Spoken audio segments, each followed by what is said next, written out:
Hey, what's up, everybody? Today we're looking at Jared Diamond's Civilization's Rise and Fall series, consisting of Guns, Germs, and Steel, The Fates of Human Societies, Collapse, How Societies Choose to Fail or Succeed, and Upheaval, Turning Points for Nations in Crisis. And I've reviewed each of these books separately on this channel, so I'll put a link in the description for those.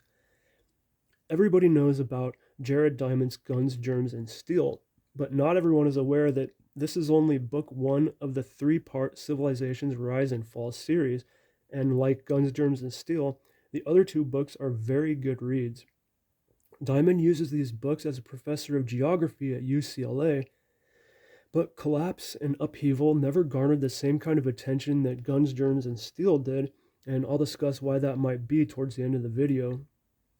We'll start with a brief overview of the books, and then we'll talk about some similarities and differences, and wrap up with final thoughts. Some overarching themes in this series are human civilization, working with nature and each other, being able to identify issues and making course corrections, and sometimes that means learning from a tragic event. It's about making sacrifices and compromises for the greater good or the long term good. It is civilization's rise and fall, and Diamond uses real human history as examples. When we humans began colonizing the entire planet, each civilization was almost like its own little isolated experiment, and we have the benefit of being able to look back and see what has worked and what hasn't, and explore why that is, and write books about it. Actually, Diamond referenced the 50 US states in this way, but it applies to nations as well. We begin with Book 1, Guns, Germs, and Steel. This book seeks to answer the question, why was it that European nations were able to make such giant advances over other areas of the globe? What advantages played into Europe producing so much, including societies and inventions that changed the world? The short answer is geography. One might think that Africa would have been the greatest seat of power on earth. After all, Africa had the major head start over any other nation. Well, it turns out it was a collection of different environmental factors that gave Europe such an edge in many different ways. It comes down largely to the fact that Europe's east west axis allowed for more rapid and less restricting artificial and natural diffusion of valuable resources, including domesticable crops and domesticable animals, as well as the availability of domesticable crops and animals in the first place. So it was a matter of chance. Diamond makes it clear that reasons related to biology, i.e., one people being more intelligent than another, is not the answer. Although he does kind of shoot himself in the foot saying that he thinks New Guineans may be more intelligent.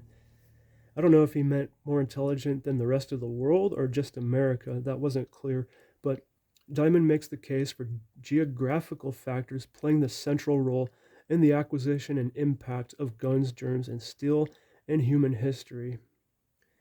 Book 2, Collapse, How Societies Choose to Fail or Succeed.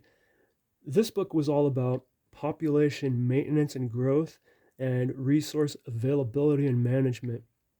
It was interesting and alarming to see how the states of societies all come back to how are we doing with our natural resource availability.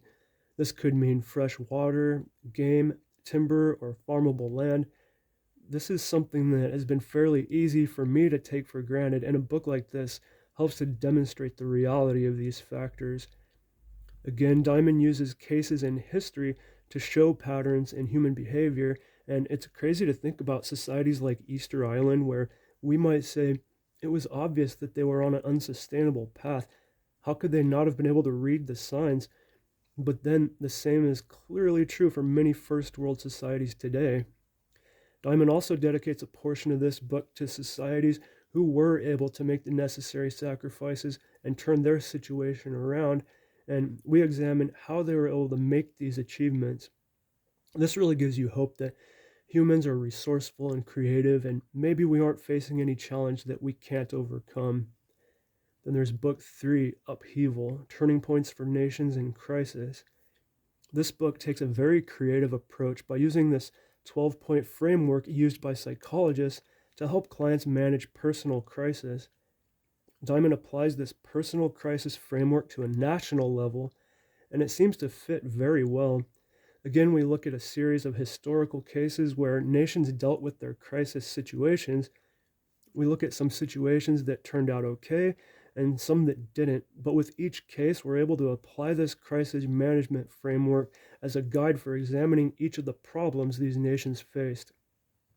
Since the second book was all about collapse of societies and this one is about national crisis, we do see some overlap with collapse, which, if you read that one, will make this one more interesting.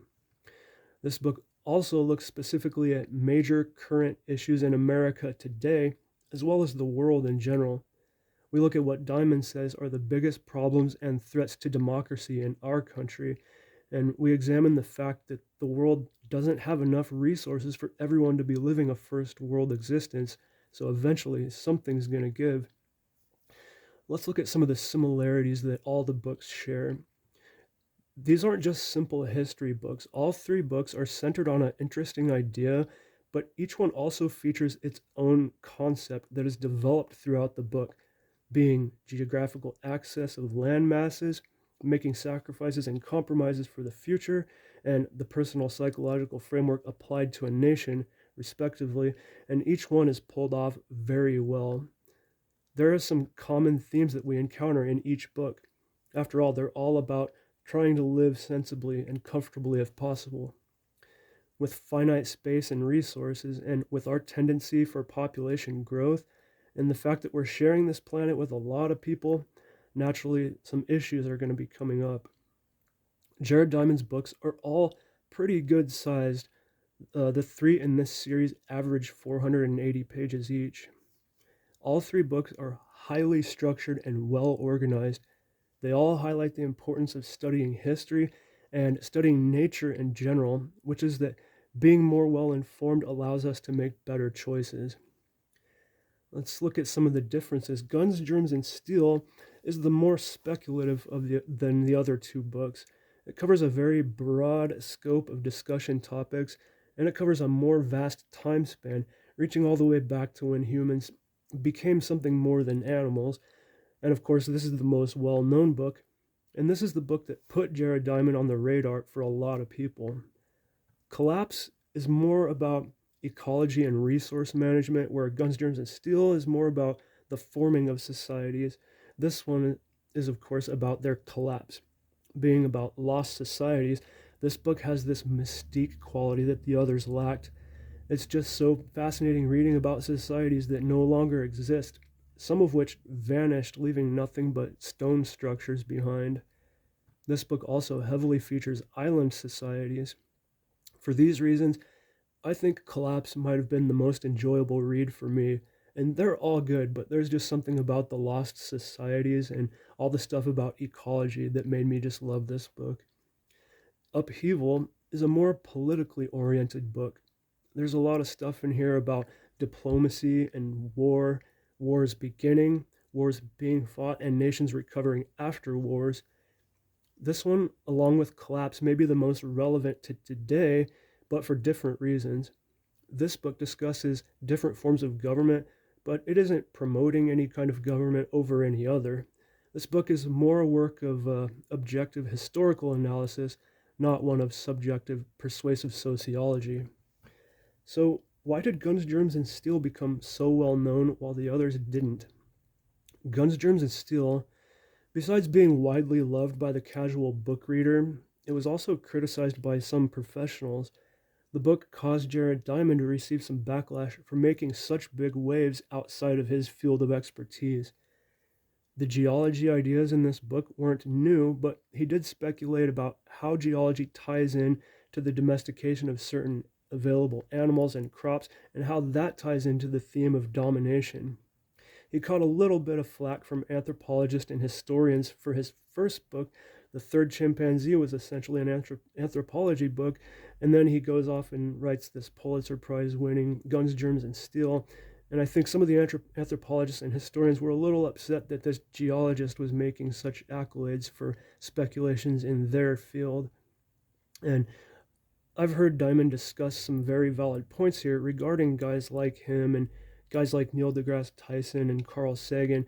On one side, we have these scientists who spend their whole career developing some obscure ideas that advance their field. And what do they get? Some guy like Neil deGrasse Tyson who didn't work on that, but he is a beloved science communicator, and he's the one being asked to explain it to large audiences and cameras and writing books about it. Diamond was saying that one of these scientists talking about Carl Sagan said, yeah, well, he has a pretty face, but what has he done for science? And this was kind of eye-opening for me because while yes, Carl Sagan has done a lot for science, there are men and women out there figuring out how the world works rather than just explaining it to us, like a Tyson or a Sagan or Diamond for that matter. And we often never hear of those people. There's a major difference between writing popular books and writing academic papers. Academic papers are not designed to be a fascinating read. They're designed to describe findings about nature and to demonstrate that those findings are not a mistake. But many of these scientists who we never hear of, they do choose not to write books for the public or give big lectures, so they shouldn't be too upset when a Jared Diamond comes along and writes a series of books that I, for one, find very enriching. But then again, maybe they're too busy doing science to be writing books. I don't know. What do you guys think about this? I kind of got off track there, but that discussion is I just relayed came straight from Jared Diamond. And the point I was originally getting at was that because it won a Pulitzer and because of its controversial nature, Guns, Germs, and Steel kind of became a household name, while Collapse and Upheaval lacked those particular elements and were never in the spotlight like Guns, Germs, and Steel is to this day. But that doesn't mean that they aren't as good as Guns, Germs, and Steel. So there you have the Civilization's Rise and Fall series by Jared Diamond. All three are great books, but these are more than just good books. I recommend you read them all and in order because there's a progression to the narrative and it's a rewarding experience.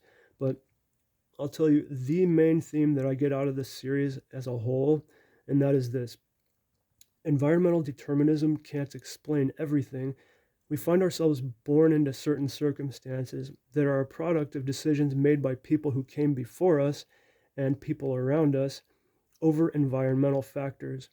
But whatever our circumstances are, it's ultimately up to us operating within our circumstances to make smart choices for our future and the future of our children. But we need to educate ourselves if we want to be able to make the best choices. We do have that power and we have that responsibility. That's it for this one, guys. Thank you for watching. I hope you enjoyed the video. If you're looking for interesting concepts, or if you love history, if you want to learn more about humans and some of the peculiar things that we do, or you just appreciate good writing, definitely check out the Civilization's Rise and Fall series by Jared Diamond.